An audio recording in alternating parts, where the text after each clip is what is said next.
Thank you all for coming. This is a great space for register launches, and it's really good to be back at the Lula Lounge for the launch of the 2015 register. As you know, last year the register celebrated its 50th anniversary. The 2014 volume was the 50th volume, the first having come out in 1964. And we decided that we wanted to devote that 50th volume to the theme of registering class.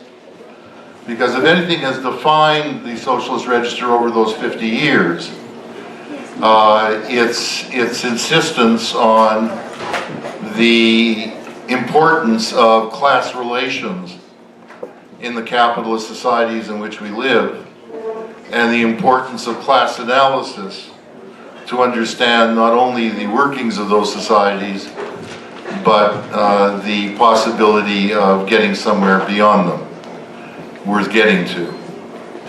And as we say in the preface to this volume, because it became very clear to us as we were working on the 2014 volume that we would need 2 volumes to properly do what we wanted to do here. As we say in the preface to this volume, at the end of the first paragraph, amidst the endless stream of images across the new communications technologies, the left's attention became more and more focused on those very spaces of civil society and the global economy in which class relations and class struggles seemed all too little visible. In this year's volume in particular, we're very proud that we have managed to collect a remarkable set of authors and essays on the Global South, on countries in the Global South, on developing capitalist countries. And I hope you'll appreciate reading them. Last year's volume was much more heavily oriented to the advanced capitalist countries and to capitalist classes within them. This year's volume focuses on the changing class structures and class dynamics of a broad range of countries in the Global South. South Africa, India, Latin America, China. And just before I introduce tonight's panel, I thought that I would read a very, very short passage from the essay on China by Lin Chun, The Language of Class in China. Lin Chun, some of you may know from having written a terrific book on the British New Left, out of which the Register grows. She's now, for many years now, been writing more and more about post-communist China, about capitalist China. And this particular essay is very, very poignant and very moving on the denial of the language of class in China as part of the transition that the Communist Party elite is leading China through to a capitalist social order. And she says, at issue is not only the way the concept of class is diluted or muted in China's de-revolutionized polity. It is also about the way in which the lack of a language of class, a language of class-based counter-hegemony, helps to explain the the lack of counter-hegemonic organizational capacity.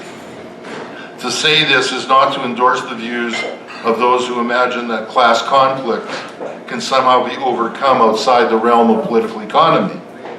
The damage caused by the kind of identity politics which involves discursive political attacks on class essentialism are manifest.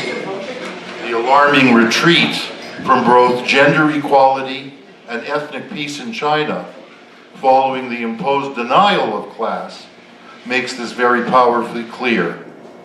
In that light, class continues to be what the renewal of a multidimensional the universal struggle for liberation ultimately depends on. As Marx famously put it, the working class is the bearer of human emancipation, is a class which has universal character because its sufferings are universal, and which does not claim a particular redress because the wrongs which are done to it is not a particular wrong, but a wrong in general. In that light, the opening essay of the volume by our own David McNally and Susan Ferguson precisely undertakes a class analysis of precarious migrant labor in a way that shows the richness of a class analysis that embeds racial and gender struggles and oppressions within the construction of class. Within the construction of class, not merely as a social relation at work, but as a social relation that encompasses people's whole lives in all of the dimensions of their lives. And it's wonderful that David and Sue are here to present that paper. Okay, thank you, Leo. I know I'm supposed to speak very closely into this mic, so whoever's doing the sound indicate to me if I'm too close or too far. I think on behalf of not only Sue and me, but probably also Adolf and John, I want to start by saying that it's always a privilege to speak at a Socials Register panel. And I think that, very often the Register celebrated, as Leo said, its 50th anniversary last year.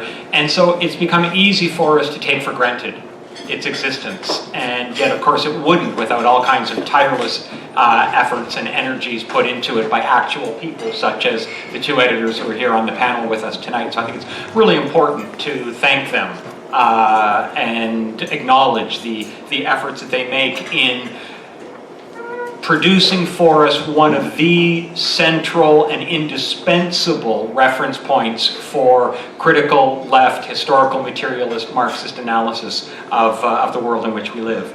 The paper that we did is divided into 4 parts, so I'm going to talk about the first and the last section. Sue's going to talk shortly about the 2 middle sections. But what we've tried to do here is to take a social reproduction approach to class, and I'll say a few words about that, and transnationalize it. We think that the biggest defect of some of the early social reproduction theory was that it only theorized in national terms. Now, social reproduction theory really emerged as a particular kind of Marxist feminist attempt in the 1970s and since to theorize the production and reproduction of social classes.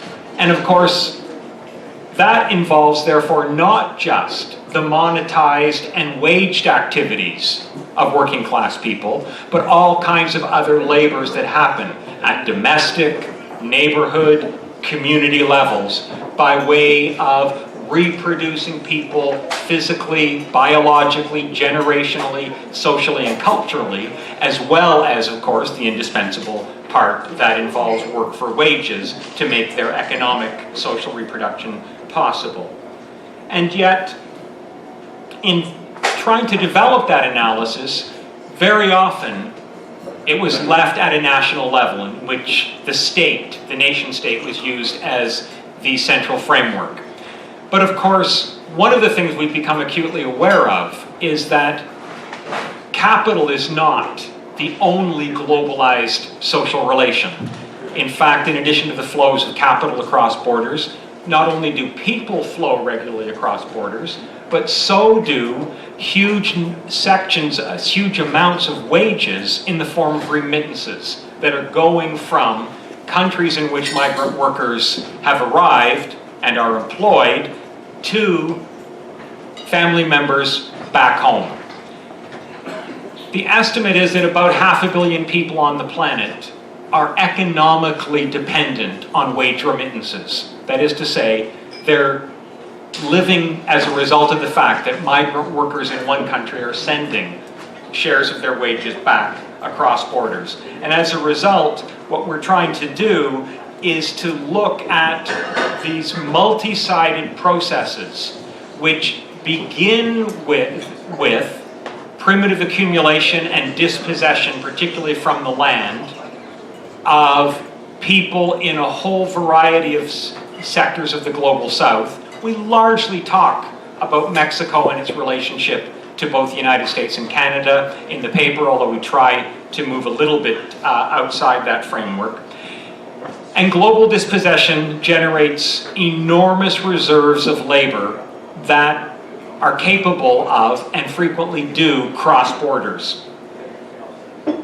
However, the theorization of the movement of labor across borders as a mode of reproducing class relations has been very undeveloped. People are aware of migrant labor, of course, but the actual understandings of it as a central process in which capitalist class relations are reproduced on a world scale has been wanting, and so we're trying to address that. Now, of course, once you do, several other issues become crucial. That is to say, the space of world capitalism is one that is structured and organized through a whole variety of hierarchies that centrally include imperialism and racism. As a result, these must be seen as central organizing features of any attempt to analyze the world market and labor.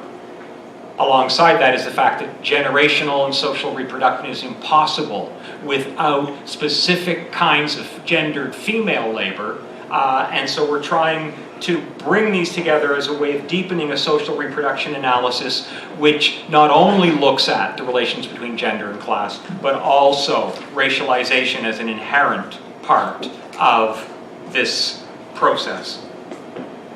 To do that, we feel that while our whole approach is deeply indebted to all of the key categories that Marx develops, particularly in Capital, we also have to push against a key limit, a key problem in Marx's account, which is to say that Marx takes for granted that the next generation of workers will always be there and will always be reproduced because of what he describes as a natural urge to reproduce within the working class. And the problem is that in treating it as a natural phenomenon, Marx essentially leaves it unanalyzed and uninvestigated. And in particular, his analysis can't deal with a key historical phenomenon. That is what one historian has called the great proletarian fertility decline, i.e. the fact that, particularly in Europe, working class women from the second half of the 19th century onwards deliberately and persistently reduced the number of children to whom they were giving birth. That is to say, they started to control their own reproduction. As a result, it could no longer be taken for granted by capitalist classes that the next generation of workers would necessarily be there. This involved all kinds of state reforms in the Victorian era designed to regender the family, to reorganize gender relations with a cult of motherhood, and so on. But it also has systematically involved the use of migration and migrant labor as an absolutely indispensable part of reproducing social classes. And in the neoliberal period, after the mass incorporation of working class women into the labor market in the 1960s and early 1970s, this becomes increasingly important. So to give you just one way of thinking about it statistically, in 1970, immigrants made up 5% of the workforce in the United States. 40 years later, they made up more than 16%. When we begin to push further, we even discover that in more recent periods, since about 1995, migrants have accounted for about half of the growth of the American working class. In other words, migrants have become not something marginal and peripheral to the reproduction of working classes in the United States, but in fact have become absolutely central and indispensable. But of course, this is about more than demographics. It is about demographics, the need for labor, but it is also about a social reorganization of class relations designed specifically to make sections of the working class more vulnerable and more precarious. hence the title of our article, Precarious Migrants. Because given the impoverished character of the social and political rights attached to migrant labor, their deprivation of fundamental legal and political rights that attain to citizen workers, they are particularly precarious. Their movement in and out of nation states, governed overwhelmingly by laws that make them vulnerable and precarious.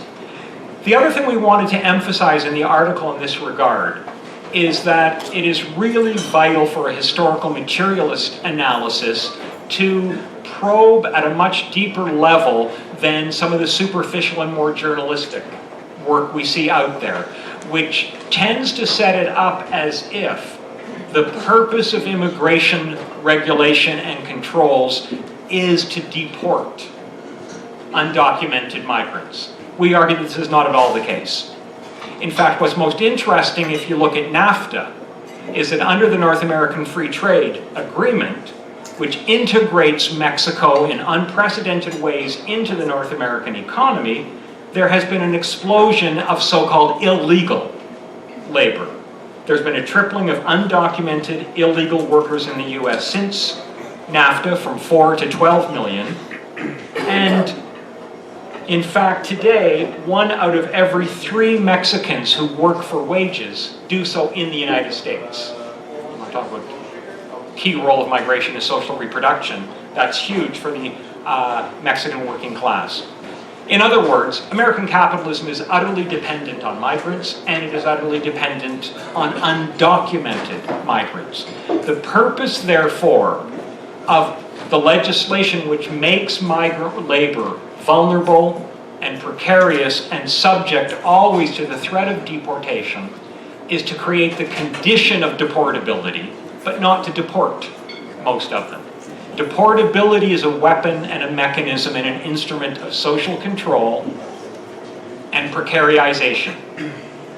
But it's crucial to recognize, as I say, that it is deportability and its condition that creates, therefore, a permanent workforce of the precarious, and in some cases, like under the Temporary Foreign Worker Program in Canada, workers who are always having to leave the country because of the 3 or 4 year limits on how long, with some exceptions of living caregivers, of how long they can stay. And so you get, as one commentator has put it in the Canadian case, a permanent labor force of the temporarily employed. The individuals may be temporary, but the programs that create a kind of transient migrancy are themselves permanent. Final point I'll make on this before passing it over to Sue is that what we're seeing, in other words, is a new form of effectively bonded labor, because migrants who come in even under the legal programs are legally bound to specific employers. So that we need to understand as well that schematic sociological distinctions, which argue that bonded labor is pre-capitalist, completely miss the point that not only has bonded labor always been intrinsic to capitalism, but that its modalities change and have continued to change during the neoliberal period. But in fact, bonded labor is in a significant sense expanding and becoming more central to the reproduction of social class. Over to Sue. So we spend a fair bit of time in the article looking at Mexico, North America as a whole, and I'm not going to go through sort of that empirical work in any great detail, but what the section that I'm going to sort of focus on, or the point that I'm going to focus on, is that we argue that, or observe maybe more than argue, that both the internal and external migrancy that is so key to this period of capitalism have led to what we call a spatial rescaling of households, in which the cross-border wage remittances figure centrally in reproducing labor power at sites where the costs of doing so are, of course, sharply lower than they would be at sites closer to places closer to the sites of waged employment. And we draw attention to the fact that the remittances do the work of supporting social reproduction of this and the next generation of workers, while also being increasingly integrated into and critical to the national economies of the sending countries.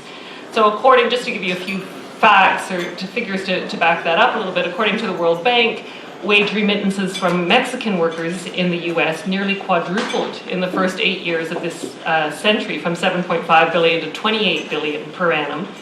And that's part of a worldwide trend that we see. In the decade prior to 2012, worldwide wage remittances tripled, topping $530 billion, which is more than 3 times global aid budget. So you can see how incredibly important they are. It's significant, too, that the relative share of remittances vary according to gender and status, and women typically send a larger share of their wages back to their home country than do men, and temporary migrants send a larger share, too, of their wages back to their home country. So this cross-border movement of workers and the counterflow of their wages via remittances doubly benefit capital. First, by, of course, bringing precarious workers and relatively cheap migrant labor to sites of work in the United States and Canada. And second, by enabling the reproduction of the next generation of laborers in places where the costs of life are lower, and for whose public services capital in the US and Canada have pay nothing. So we see that the very expansion of capital here is accomplished in and through the rescaling of relations of gender, childhood, kinship, and social reproduction that are involved in that, more radical separation of the sites of social reproduction from the sites of production. So in my remaining time, I'm just going to take a closer look at this and talk about the way in which this regime of cheapened social reproduction gets institutionalized in and through the development of transnational households and transnational networks. So migrant labor, as I say, is effectively cost-free in that receiving countries haven't spent a dime on its past social reproduction, and they invest comparatively little in its ongoing regeneration. They invest next to nothing in illegal migrants' reproduction, of course, and legal migrants, of course, have limited and uneven claims on social services depending on the sector they're working in, but they are largely deprived of the sorts of direct capital investment in workers' social reproduction, which capital is forced to do as a result of basic employment standards that citizen workers enjoy. So those are things around overtime, unionization, and vacation pay. And more. And also migrants' precarious status makes it very hard to challenge or improve those conditions. So these the migrants, as a result, migrant workers are often spatially segregated within their receiving country, but also they're spatially segregated in that they're tied back to a home country. So there's spatial segregation, and the substandard conditions of migrant workers' social reproduction help to define a cheaper norm of social reproduction, which of course exercises downward pressure on citizen workforce demands, and that reinforces, we argue, the racialized and gendered dynamics that are already at play, and through which all these which are already mediating the relationships that migrant workers come into and are received into the country by. So this system of transnational social reproduction is further institutionalized as the flow of remittances from the more to the less capitalistic advanced societies becomes deeply embedded in the social and economic fabric of the sending country. So remittances to Mexico in 2005, for instance, represented 161% of net foreign direct investment, and have since continued at close to those levels. So some of this also gets funneled into what would otherwise be state social reproductive services, such as community infrastructure projects, through policies that Mexico has developed, where they encourage people who to funnel some of their wage remittances into, local community development projects. And states also actively promote out-migration, So, and thereby assume a growing proportion of the skills training and the worker recruitment costs. So even costs that were originally, or that were earlier being borne by, maybe even indirectly by employers here, are now being taken up by, for instance, the Philippines household service workers arrangements to train household workers, as one example. So migrations and remittances is now a common development strategy, but of course it's a limited one. The sending countries effectively lose a potential productive resource, one in which they have at least some degree of social investment, that is in the labor. And because the more capitalistically developed countries call the shots, you can be sure that the flow of foreign capital into labor exporting countries doesn't disrupt the continual reproduction of precarious labor, but instead consolidates migrant precarity. You see that in, for instance, the deep investments capital makes in places like the Makia zone. That is not about supporting that country's development. So this is less about the meaningful development than it is about capitalist integration. Labor-sending countries really just reproduce and intensify their subordinate position in the world capitalist economy, which means then, of course, that the children of migrants, transnational families, are largely destined also to join the global reserve army of labor. And so you see this kind of systematic nature of how this gets reproduced. Rescaled survival strategies are thus a crucial mechanism for the relatively cheap social reproduction of not only the current precarious labor power, but also that of the future. And, the further point to make about all this is that the cheapened social reproduction perpetuates the degraded and disposable status of workers. Michael Kearney has written that foreign labor is desired, but the person in whom it is embodied is not desired. And that is, I think, the fundamental contradiction that the current regime of transient servitude is designed to manage. We can't forget that the institutionalization of rescaled social reproduction happens across highly policed borders within a hierarchically organized geopolitical space, organized through deeply racist and racialized and gendered institutions and practices. Nor that capital does not simply need labor power to function, it needs exploitable labor power. And the more desperate, anxious, and insecure life is, the closer it resembles bare life, the more susceptible it is to exploitation. So the current regime of migrant labor and the rescaled, debased conditions of social reproduction engenders and sustains what Rosemary Hennessy has called the social processes of objection that produce subjects that can be exploited not only because they are able to sell their capacities as labor power, but also because they bear second skins that command a low price. That is, the conditions of migrant worker social reproduction we've outlined ensures that they all do bear second skins, and their abject status, reproduced through long-standing forms of domination, works to perpetuate the same. Insofar as migrants below standard wages, work and life conditions are culturally devalued, yet economically critical to capitalist expansion, they are set up to be both loathed and feared, a threat to citizen, morals, and jobs. And it's only by challenging the racism of this regime, as well as, and as part of challenging the economic exploitation, that we can fight capitalism. And I think David will kind of conclude on that. Yes, and my comments at this point are quite brief, but we felt really an obligation to conclude our article in the Register by really talking about migrant justice as working class politics. That is to say, to get around the idea that there's working class politics and then there are these other solidarity campaigns. And starting off, for instance, from many of the debates that have happened in and around labor movements in Canada and elsewhere, but in the Canadian case around the temporary foreign worker program, you can see that there was a reaction in a number of quarters of the labor movement which fell back to a kind of nativist protectionism. We want these jobs for Canadians. The problem is the program that brings these people in, as opposed to saying these people are part of the working class here.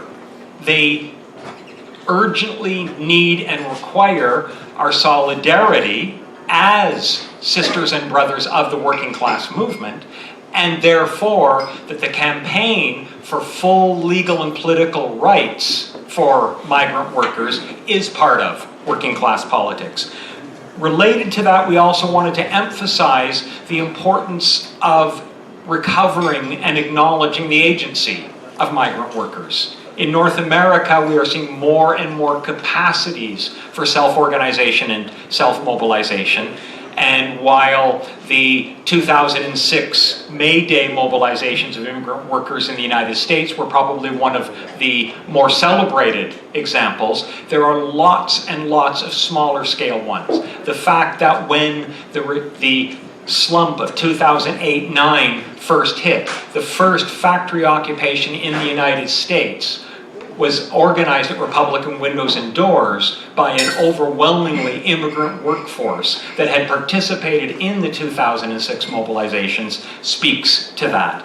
The terrific campaign of undocumented workers, the so-called sans-papiers, in Paris, which won legalization of status for everyone with 5 years in the country for thousands of migrant workers in 2009 is another example. And then more recently in March of 2013, a really impressive strike in Italy by migrant workers in warehousing that rolled back huge attacks on them and won documents, legal documents for all kinds of them who were working without. You can see similar campaigns close to home by groups like Justicia, Justice for Migrant Workers here in Ontario. And so we conclude really on the argument that the recovery of the classic working class commitment to the idea that an injury to one is an injury to all really finds a key test case with respect to migrant labor and migrant justice today, and that we need to start to see these struggles as absolutely central parts of any meaningful working class politics in this era. Thank you.